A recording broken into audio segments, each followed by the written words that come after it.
직원 보상, 이거 그냥 비용으로만 생각하시나요? 잠시만요. 이게 사실은 세금 부담도 줄이고 또 핵심 인재 붙잡는 아주 강력한 전략 카드가 될 수 있습니다. 네, 맞습니다. 보내주신 자료들 보니까 정말 흥미롭던데요. 오늘 이 딥다이브에서는 미국 고용주 입장에서 이 급여, 보너스, 또 각종 부가급여 규정을 어떻게 써야 세금 혜택을 최대로 누릴 수 있을지 그 핵심만, 실행 가능한 인사이트만 쏙쏙 뽑아보겠습니다. 네, 좋습니다. 시작은 역시 그 합리적인 보상 수준, 여기서부터 출발해야겠죠? 합리적인 보상. 기본적으로 직원 보상은 사업상 통상적이고 필요한 비용이어야 하고요. 또 금액 자체도 합리적이어야 세금 공제가 되는 거니까요. 근데 이게 또 회사 형태, 그러니까 C코업이냐 S코업이냐에 따라서 고려할 지점이 확 달라집니다. 아, C코업. 거기는 법인세 내고 또 남은 이익 배당으로 받으면 개인소득세 또 내고 그 이중과세 이슈가 있잖아요. 네, 그렇죠. 그럼 주주면서 직원인 사람은 이걸 피하려고 급여를 가능한 한 높게 그렇게 책정하고 싶어 하겠네요. 정확해요. IRS도 바로 그걸 봅니다. 실제 제공한 서비스 가치보다 급여가 너무 높다. 이거 혹시 배당금을 급여로 이름만 바꿔서 준 거 아니냐? 이렇게 의심해서 공제를 부인할 수 있다는 거죠. 근데 S코업은 또 반대예요. S코업은 어떻게요? S코업은 회사 이익이 주주 개인 소득으로 바로 연결되니까 소득세는 한 번만 내는데 대신 급여에 뭐가 붙죠?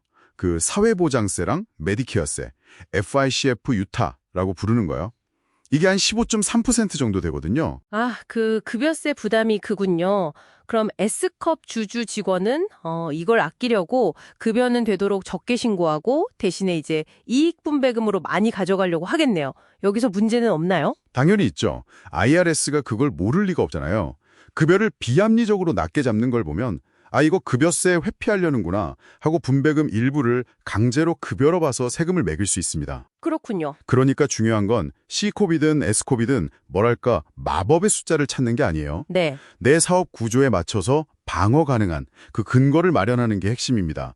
직무 내용이나 동종 업계 수준, 회사 재정 상태 같은 걸로 합리성을 딱 입증할 수 있게 문서화는 정말 필수고요. 합리적인 급여 수준 잡는 게 기본이고 그럼 다음은 타이밍 문제겠네요.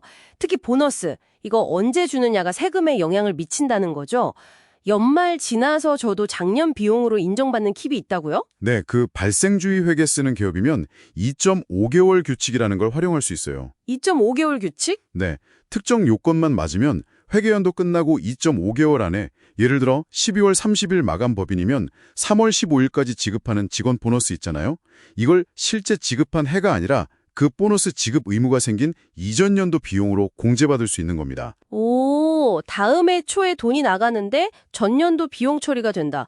이거 당해연도 세금 줄이는 데는 꽤 유용하겠는데요. 근데 조심할 점은 없나요? 예를 들어 회사 오너 같은 경우에도 이게 다 적용될까요?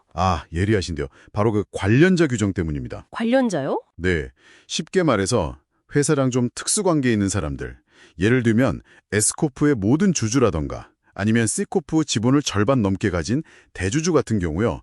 이 사람들한테 주는 보너스에는 방금 말한 2.5개월 규칙이 적용이 안 돼요.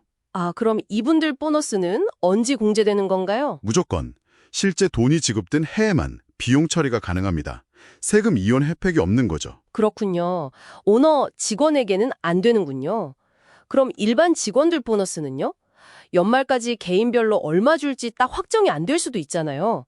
그래도 연내 공제받으려면 어떻게 해야 할까요? 네, 그럴 때 쓸 수 있는 게 보너스 풀 방식이에요. 보너스 풀. 네, 연말까지 지급할 보너스 총액, 이거라도 이사회 결의 같은 걸로 딱 확정을 하고요.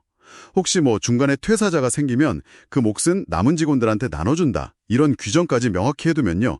개인별 금액이 미정이라도 총액은 확정된 부채로 봐서 당해 연도 비용 공제가 가능해집니다. 와, 이거 정말 실용적인 팁인데요. 자, 그럼 이제 급여 외에 세금 효율 높이는 또 다른 방법, 부가급여 활용 얘기를 안 할 수가 없죠. 특히 그 S컵 주주 직원 건강보험료 처리, 이거 복잡한데 혜택은 엄청 크다고 들었어요. 네, 맞아요. 이거 정말 중요하면서도 좀 까다로운 부분인데요. S컵이 2% 이상 지분 가진 주주 직원의 건강보험료를 내주거나 혹은 상환해주면요. 그 금액을 일단 W2 급여 명세서에는 포함을 시켜요. 박스 1, 총급여요. 네. 근데 FICAPT UTA 같은 급여세는 면제가 될 수 있고요. 더 중요한 건 그 주주 직원이 개인 세금 신고할 때 그 금액 전부를 자영업자 건강보험료 공제로 다시 빼낼 수가 있어요. 참조 아닌가요? 그렇죠. 결과적으로 그렇게 되는 셈이죠. 그래서 이거 정말 놓치면 안 되는 핵심 절세 포인트 중 하나입니다. 와, 이번 진짜 큰데요. 이런 부가급여 활용이 자녀를 고용할 때도 사업 형태에 따라 확 달라진다면서요? 어떤 점을 주의해야 할까요? 아, 네. 그것도 중요해요. 만약에 개인 사업자시거나 부부가 같이 하는 파트너십 같은 형태면요. 만 18세 미만 자녀에게 주는 급여에 대해서는 그 15.3% 파이카 세금이 면제됩니다. 만 21세 미만이면 실업보험세, 퓨타도 면제고요. 오, 꽤 크네요. 근데 사업체가 C컵이나 S컵 같은 법인 형태다. 그러면 이 급여세 면제 혜택이 그냥 싹 사라집니다. 아, 법인이면 안 되는군요. 네, 자녀도 그냥 다른 일반 직원하고 똑같이 모든 급여세가 다 적용되는 거예요. 사업구조 정할 때 진짜 신중하게 보셔야 할 부분이죠. 그렇겠네요. 자, 마지막으로 퇴직연금 얘기도 좀 해볼까요? 특히 SPIRA가 유연성 면에서 장점이 많다고요. 맞습니다. SPIRA의 가장 큰 매력은 뭐냐면 과세연도가 이미 끝나도 괜찮아요. 세금 신고 마감일, 심지어 연장된 마감일까지도 계좌를 만들고 돈을 넣어서 이전 연도 소득 공제를 받을 수 있다는 거예요. 아, 막판 절세에 아주 유용하겠네요. 그렇죠. 아주 유용하죠. 참고로 말씀드리면 2025년 기준으로 직원 401k 불입 한도는 23,500달러고 50세 이상은 추가 납입도 가능합니다. 그리고 SPIRA는 고용주가 직원 보상의 25% 또는 7만 달러 중에 적은 금액까지 기여를 해줄 수 있습니다. 자, 오늘 딥다이브 정리해 보겠습니다. 직원 보상 설계. 이거 단순히 비용 처리 문제가 아니었네요. 네. 내 사업 구조, 특히 C컵이냐 S컵이냐 이 차이를 깊이 이해하고 또 건강보험, 가족고용, 퇴직연금 같은 세부 규정들을 정말 전략적으로 활용해야 하는 핵심 세무관리 영역이라는 거. 그리고 물론 모든 결정의 근거를 철저히 문서화하는 건 기본 중에 기본이고요. 네, 맞습니다. 여기서 한 걸음만 더 나아가서 이런 질문을 던져볼 수도 있을 것 같아요. 단순히 세금을 아끼는 걸 넘어서요. 이런 보상 전략들을 잘 짜서 회사에 어떤 긍정적인 문화를 만들고 직원들 만족도 자체를 높이는 방향으로 설계한다면 그게 어쩌면 경쟁사보다 한 발 앞서 나가는 또 다른 강력한 무기가 될 수는 없을까요? 한번 생각해 보실 만한 문제인 것 같습니다.